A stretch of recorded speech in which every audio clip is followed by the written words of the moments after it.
আচ্ছা, এগুলি একই বাটার ইট, একই সময় বিভিন্ন কারিগররা একই ফর্মা দিয়ে ইটগুলি বানাইছে। 1 নাম্বার 2 নাম্বার আদলা বা মিঠা ইট হয় কেন? আসসালামু আলাইকুম রহমতুল্লাহ। এই যে ইট, এই ইট ইট হওয়ার আগে কি ছিল আমরা সবাই জানি। এই ইট হওয়ার আগে মাটি ছিল। যখন এই ইটটা মাটি হইছে, মাটি আসিল, মাটি থাকার সময় এই ইটের দাম অল্প টাকা ছিল। 1 ট্রাক মাটির দাম সম্ভবত 1800 কিংবা 1900 অথবা এর কম। কিন্তু 1 ট্রাক ইটের দাম 13,000, 14,000, 12,000 টাকা পর্যন্ত, ঠিক না? কেন? কারণ এই ইটের দাম বাড়াইতে গিয়া নিজেকে আগুনের মধ্যে পুরাইছে। আর আমরা জানি যে একই বাটার ইট 1 নাম্বার 2 নাম্বার 3 নাম্বার অর্থাৎ মিডা ইট, 1 নং ইট, ভালো ইট, জামা ইট। আচ্ছা, এগুলি একই বাটার ইট, একই সময় বিভিন্ন কারিগররা একই ফর্মা দিয়ে ইটগুলি বানাইছে। 1 নাম্বার 2 নাম্বার আদলা বা মিঠা ইট হয় কেন? কারণ হচ্ছে যে ইটটা মিঠা সেটা আগুনের স্পর্শ কম পাইছে, নিজেকে আগুনের মধ্যে পুরাইছে কম।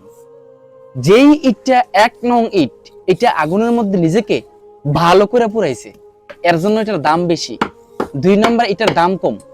কাজেই ঠিক আমি আপনার জীবনের কথা আমি আপনাকে বলবো, আপনি যদি চান যে আপনি নিজে সফলতা অর্জন করবেন, আপনার যোগ্যতা বাড়াবেন, আপনি শিক্ষিত হবেন, আপনি মানুষের মতো মানুষ হবেন, তাহলে আপনাকে ওই ইটের মতো আগুনের মধ্যে নিজেকে পুরাইতে হবে। যেই কাজে আপনি নিজেকে দক্ষ করতে চান, ওই কাজে নিজেকে পুরাইতে হবে। বারবার ওই একই কাজ বারবার করতে হবে। নিজেকে পুরাইয়া আপনাকে দক্ষ হিসাবে গড়ে তুলতে হবে, তাহলে আপনি সফলতা পাবেন। বৈশা ঘুমায়া সফলতা কোনোদিন আসে না।